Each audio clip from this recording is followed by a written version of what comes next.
The sky of Cora 9 was painted in fire, not the warm fire of a farmer's hearth, but the cruel blaze of war. Golden plains that once waved with tall grain now smoldered under the relentless rain of plasma from above. The earth shook with each strike, and the air was filled with a bitter mix of smoke, ash, and the screams of a colony caught between survival and destruction. Overhead, the ships of the Zerk Armada tore through the clouds like dark blades, their hulls glistening with insect-like armor, their engines shrieking as they descended closer to the surface. They came in endless waves, hungry, merciless, seeking not only the harvest of the land but the bodies and lives of those who called this world home. For the Zerk were not builders, they were takers, their creed carved into blood and fire: harvest or burn, consume or erase. On the edge of one ruined settlement stood Mira Dalen, her hands trembling around the grip of a rusted plasma rifle that had seen better days. She was no soldier, no warrior of the stars, only a woman who had lived her life bent over the soil, coaxing food from stubborn ground, teaching her children how to plant, how to reap, how to live with patience. Yet tonight she stood in the mouth of a shallow bunker carved into the dirt by desperate hands. Her 3 children pressed close behind her, their small faces pale in the glow of distant fire. Every instinct in her body told her to run, to take them further, to hide deeper, but there was no further, no deeper. The Zerk swarmed across the plains like locusts, and the human militia had already been scattered, their lines broken, their weapons failing against the sheer weight of the invasion. The ground quaked as one of the alien captains approached, towering above any man. Its chitinous armor reflected the flames around it. Its many eyes glittered, cold and empty, and its sharp mandibles clattered as it spoke in a voice both high and grinding, a language made of alien clicks and hisses. Its words were translated through a device strapped to its carapace: surrender the harvest, surrender the people, or burn. Mira stepped forward, her rifle heavy, her knees weak, her throat dry, but her voice steady enough to carry across the smoke-filled air. "Take me," she said, staring into the faceted eyes of the creature. Her children clung to her legs, silent and shaking, but she did not waver. "I'll work your fields, I'll till your soil, I'll give you my hands. Just feed my hungry children. Let them live." For a heartbeat there was silence, a fragile pause between predator and prey. Then the alien captain's mandibles rattled in a sound that was almost like laughter, cruel and sharp. It did not understand sacrifice, did not see the weight of her words, did not comprehend the depth of a mother's plea. To the Zerk, humans were little more than animals, tools to be broken or consumed. But Mira knew better. She knew the strength of her kind lay not in ships or armies, but in the will that endured even when the soil was scorched and the skies turned to fire. The captain raised a clawed arm, ready to strike her down, and Mira raised her rifle though her hands trembled and her heart hammered. She had offered her hands, but if her offer was refused, she would give her fire instead. For humanity did not bow. Not here, not ever. High above the burning plains of Cora 9, the war was even worse. Space itself seemed alive with fire as human ships fought against the black tide of the Zerk Armada. From the viewport of the Terran Confederacy's flagship, the TCS Resolute, the stars were hidden behind wreckage, broken hulls, and the drifting bodies of shattered frigates. Every second another burst of light marked the death of a vessel, another voice lost in the storm of static and desperate calls. The Zerk ships moved like predators, darting in and out of formation with terrifying speed, their sharp insect-like designs perfect for piercing through human defenses. They swarmed in numbers so vast it seemed as though the night itself had turned against humanity. On the bridge of the Resolute, Captain Jalen Rourke stood firm, his boots planted on the trembling deck as another impact shook the ship. The air stank of ozone and burned wiring, smoke rising from sparking consoles where exhausted crew fought to keep systems alive. "All power to forward cannons," Rourke barked, his voice cutting through the chaos. "Protect the convoy at all costs." His crew, bloodied and pale, did not hesitate. They obeyed, their hands flying across controls even as tears welled in their eyes, even as some clutched burns on their arms. They knew what was at stake. Behind the front lines, trailing in the shadow of their warships, the refugee convoy crawled through space.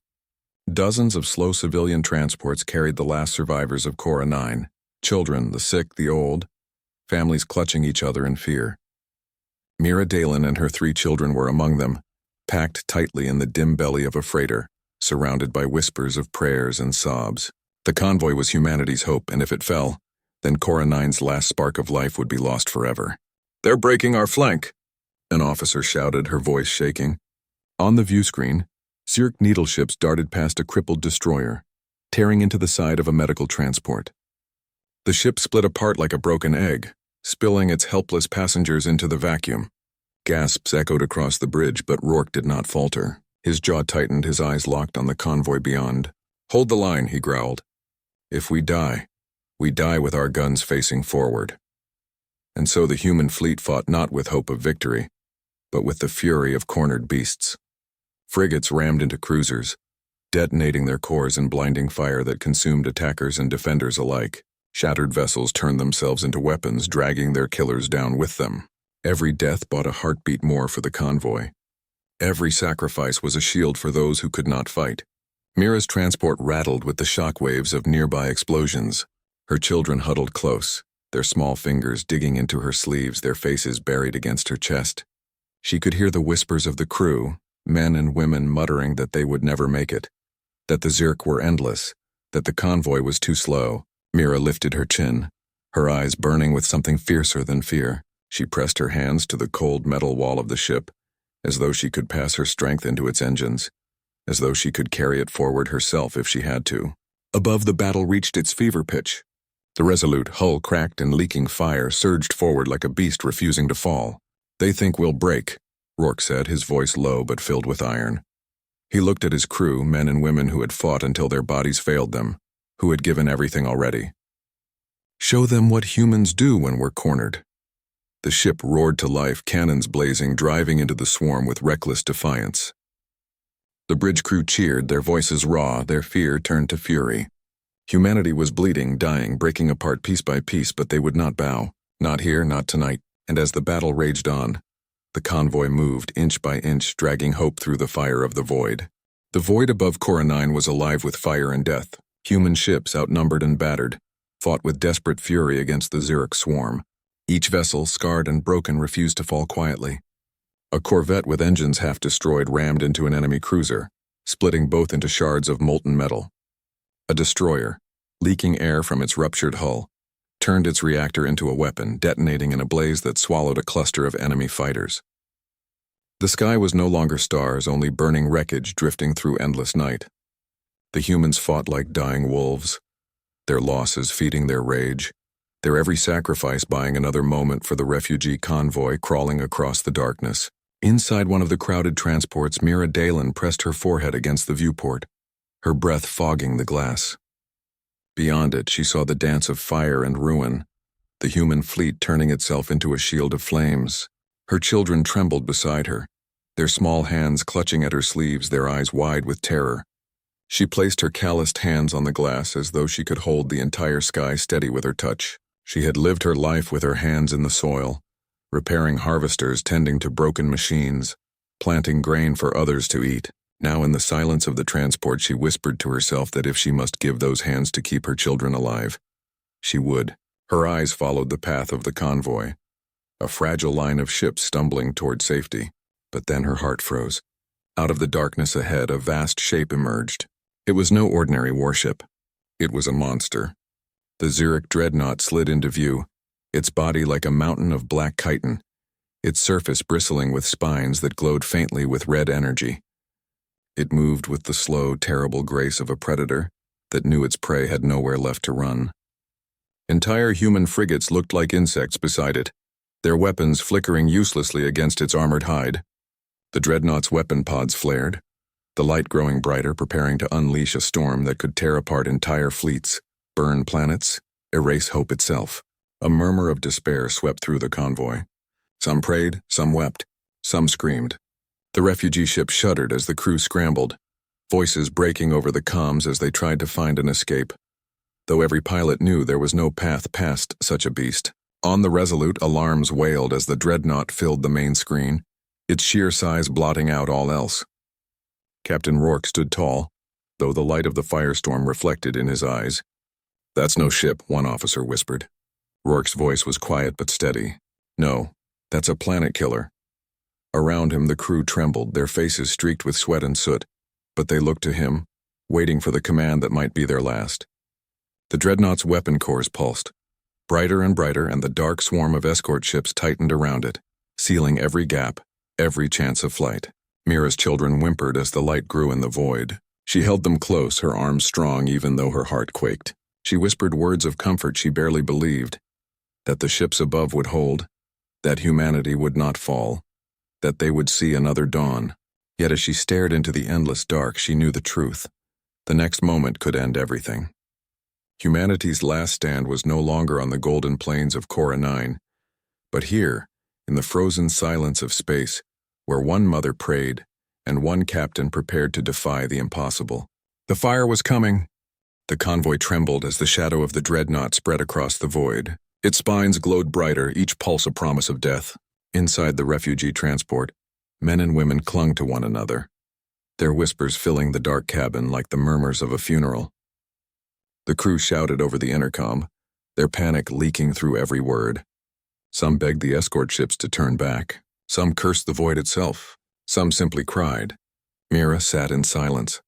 Her children pressed tightly against her sides, their wide eyes locked on her face as though she held all the answers. She stroked their hair with trembling fingers, her heart thundering in her chest, her thoughts running like a storm. She knew she could not fight like the soldiers above, could not hurl plasma fire or pilot warships through the storm. But she also knew something the Zerk never understood. Sometimes it was not strength of weapons that turned a battle, but strength of will. The dreadnought loomed larger, preparing to unleash the beam that would tear the convoy apart. Mira rose, her decision already burning inside her like a flame. She kissed each child on the head, whispered words only they could hear, and then slipped away from the crowded hold, her steps steady despite the shaking of her legs. She made her way through the narrow corridors until she reached the auxiliary hangar, where the smell of burned oil and twisted metal lingered in the stale air. Rows of small craft lay abandoned, broken shells left behind when the crew had declared them useless. Among them was a dropship, half-wrecked, its hull scorched, its controls cracked, a skeleton of a machine that should never have flown again. To Mira's eyes, though, it was not a corpse but a chance. She had spent her life fixing broken harvesters, coaxing failing engines to life, making dead machines breathe again. Her hands were calloused from earth and steel, her patience forged by years of toil. She knew machines as she knew her own children, and though this craft was battered, she could feel its heartbeat waiting to return. She climbed inside, her fingers moving with practiced care over the controls. Sparks spat at her, alarms whined, systems refused her, but she did not stop. Piece by piece, she bent the dropship to her will. Power flickered. Lights glowed faintly. The hum of an engine rumbled, weak but alive. Voices crackled on the comm as the crew discovered what she was doing, begging her to stop, warning her that the dropship was a coffin, that she would never make it past the swarm, that she was throwing her life away. Mira ignored them. Her children's faces filled her mind.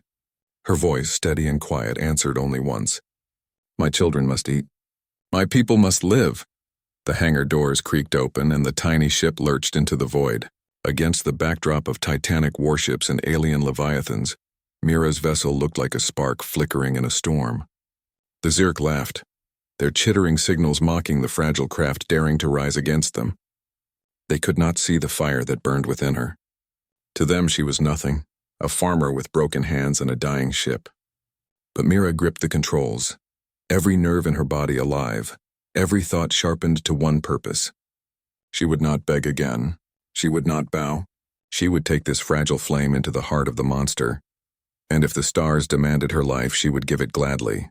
Not for glory, not for vengeance, but for her children, for her people, for the simple right to live and eat and endure. And so, while the dreadnought's cannons blazed with rising fire, a lone mother in a wounded dropship hurled herself into the storm, her hands steady on the controls, her heart unbroken. The dropship tore into the black swarm like a wounded bird defying a storm. Its engines coughed fire. Its wings shuddered with every shot that grazed past, but Mira held it steady, her eyes burning with a fierce calm. The dreadnought loomed before her, vast and terrible, its glowing spines pulsing brighter with every heartbeat. Enemy fighters darted around her, spraying fire that scarred her hull. Yet she twisted the broken craft through the chaos with the instincts of someone who had spent her life coaxing stubborn machines to obey. Every groan of metal, every flicker of the engine, spoke to her as though the dropship itself shared her will. She whispered to it like she had once whispered to her children when storms battered their fields. "Just a little further. Hold with me." The Zerk ships mocked her in their harsh signals, circling like vultures around a dying flame. But Mira did not waver. She drove forward, slipping between the blasts, each movement fueled by the image of her children's faces waiting in the convoy behind her. On the bridge of the Resolute, Captain Rourke watched in disbelief as the tiny craft pushed into the heart of the swarm. His officers shouted reports, their voices filled with shock and awe. One muttered, "She's insane." Another whispered, "She's a mother." Rourke felt the fire in his chest flare. He slammed his fist against the console and roared for all ships to hear. With her. All ships with her. The human fleet, shattered and broken though it was, responded like wolves scenting blood. Vessels with hulls torn open, engines sputtering, and crews barely alive turned themselves toward the dreadnought.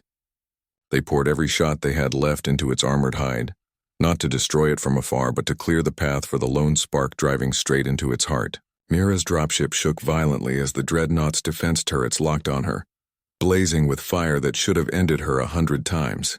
But she flew low, she flew wild, she flew as if the stars themselves bent to her hands. Smoke filled her cabin, warning lights screamed in her ears, but her eyes never left the glowing spine ahead, the vulnerable seam where the monster's armor plates overlapped. Behind her, the Resolute surged forward, its guns howling, its broken body charging like a beast refusing death.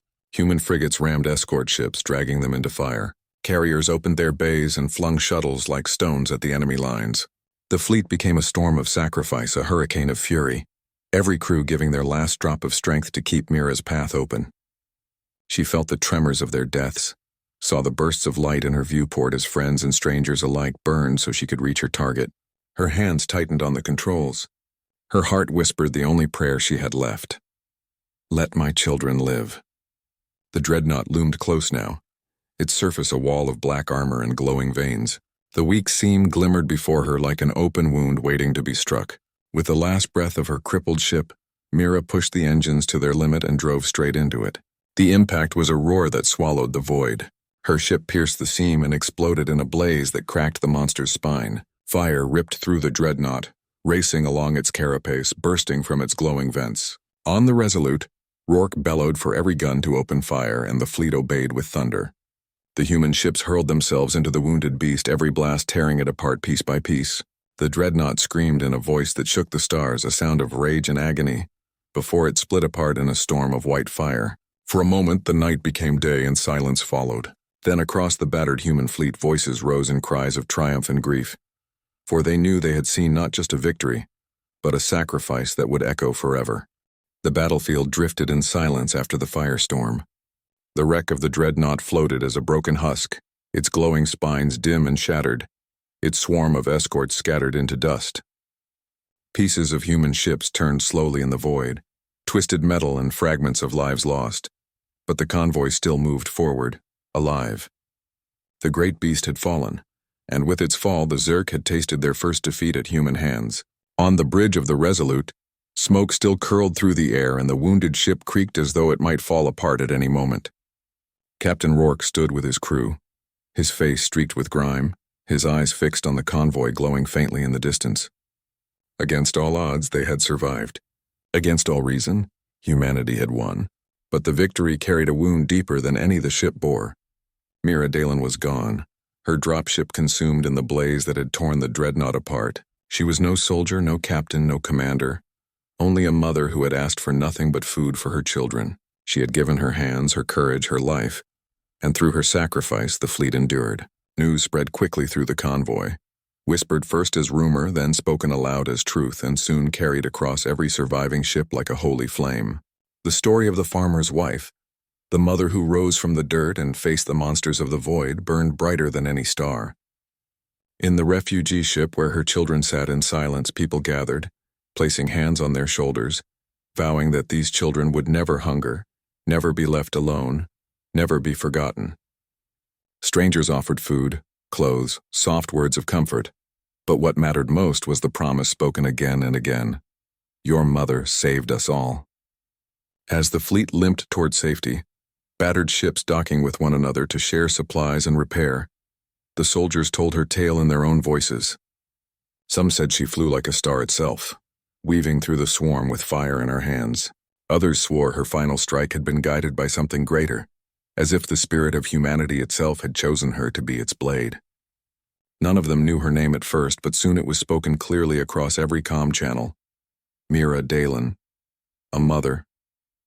A fighter, a legend. Weeks later, when the survivors reached Terran space and the wounded fleet was met by reinforcements, the story had already grown. On distant colonies, children played at being Mira, charging wooden sticks into invisible monsters. In the training halls of soldiers, her name was shouted as a battle cry. In the quiet homes of farmers, her tale was told beside firelight, a reminder that even hands meant for soil could shape the fate of worlds. The Zerk would remember it too. Scouts who limped home carried reports of a dreadnought slain by a single fragile craft, and their war councils whispered of humanity's madness, of their refusal to bow even when broken. To them, the humans were no longer prey. They had become a species to fear, because they carried in their hearts something the Zerk could never understand: sacrifice born of love. Mira's children grew, and wherever they went, people bowed their heads with respect, for they bore the blood of the woman who had lit the fire in the dark. They ate, they laughed, they lived because she had given everything. Her story was written not on stone nor metal, but on the hearts of those who survived. And in the endless night of space, when other battles came and humanity once again faced the storm, her name was remembered as a beacon, the mother who offered her hands for her children's hunger. It was not just a tale of sorrow, but a promise that as long as humans endured, they would fight, they would sacrifice, and they would rise from the ashes to stand again.